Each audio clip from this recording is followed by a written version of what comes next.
the term patient is really an important and probably very accurate description of the patients that come to this practice, because you do have to be patient.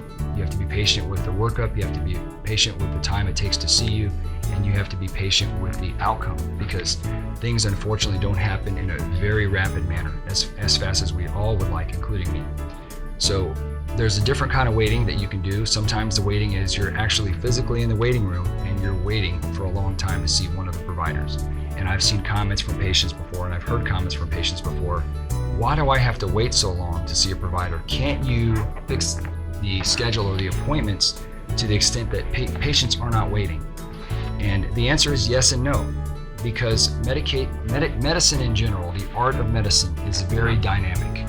It's not structured very much at all. And if it is structured, then there's probably something missing about that evaluation. Specifically in our practice, you may come in and you may wait. Honestly, it's possible to wait 2 or 3 hours. And although I value your time, and I think that your time is just as important as our time, and by no means that wait means that we don't value your time, it is sometimes an unfortunate reality of a busy practice. Could we spread our patients out more? It's possible, but then we may have big gaps or lulls in the schedule where patients that we could help are not being helped, are not being seen. So what we try to do is we try to average out the typical waiting time, and then we try to schedule patients according to what we expect. And from our years of being in a practice and having a busy practice and heavy volume, our practice probably sees fewer patients than the large majority of patients already. The large majority of practices already. And that's because if you'll just give us the time to see you, you'll find that the reason you're waiting for an hour, 2, and sometimes even 3 is because we have a patient in there ahead of you, or we've had several patients ahead of you who have had years and years of pain, who have had many failed fusions, who have had many surgical attempts that have provided no relief at all, and sometimes have resulted in more pain than they initially came to the doctor with. So those patients, of course, require a lot of time, and our number one priority when we see you is you. So when you're in our clinic, you're priority number 1, and everything else is secondary.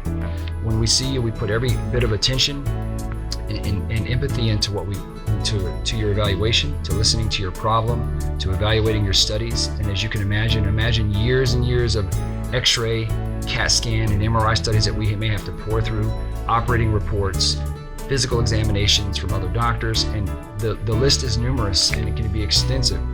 So if we see you, in order to provide you with an accurate diagnosis, in order to understand where your pain is and what your problem is, it takes time. This is not an assembly line. When we see patients, we treat you like the only person in the world. We want to know what your problem is. We want to know the details of your problem. We want to do a detailed examination. And a detailed spine examination can take 45 minutes sometimes. It can take an hour even. A history and physical can take even longer if the doctor has an empathic ear. So most of our providers in the practice have been truly hand-selected by me because of their level of empathy. In the medical practice, in the medical field, you'll see that most people have gotten quicker in their turnaround of patients. So if you wanted to go to see a practice where you saw a doctor within 5 minutes and you were out of the room within 5 minutes, this is probably not the best practice for you. If you want to see a doctor who cares about what your problem is, if you want to see a provider who cares about what your problem is and who has been specifically trained to look for those problems, to diagnose those problems, to listen to those problems, to evaluate every specific study personally, this is the practice for you.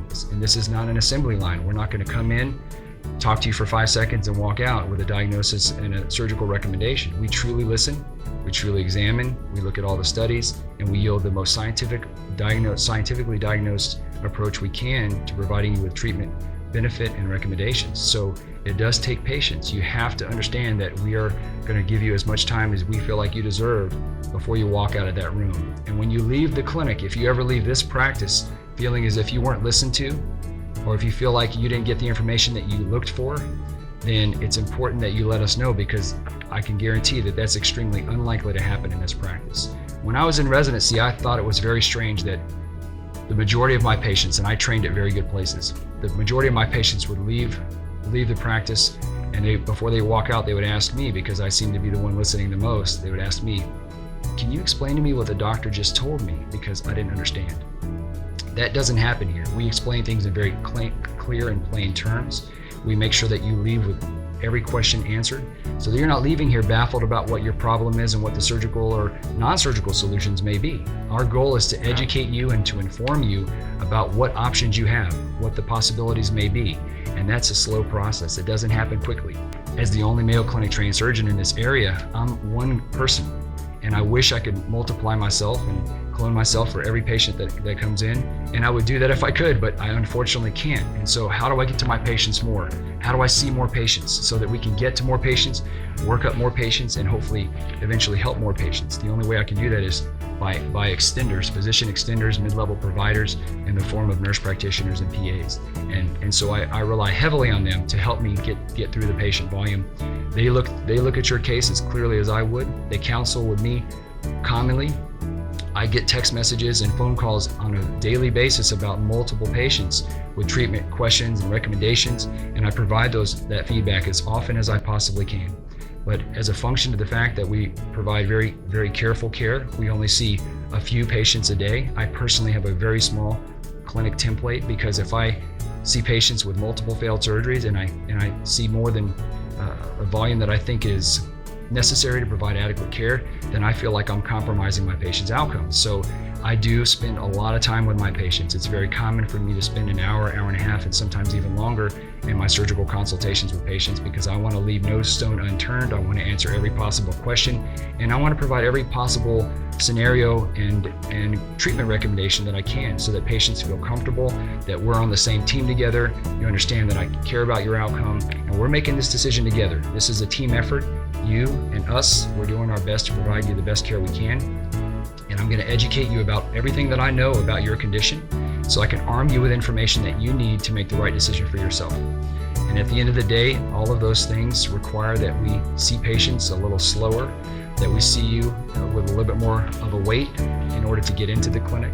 And sometimes it means that even when you get in, that there's a long wait while you're here. But understand that we value your time, we value you as a patient, we appreciate your trust, and we'll do everything in our possible and everything in our possible control to determine what your problem is and to earn your trust and to keep your trust because you understand that we care about your outcome.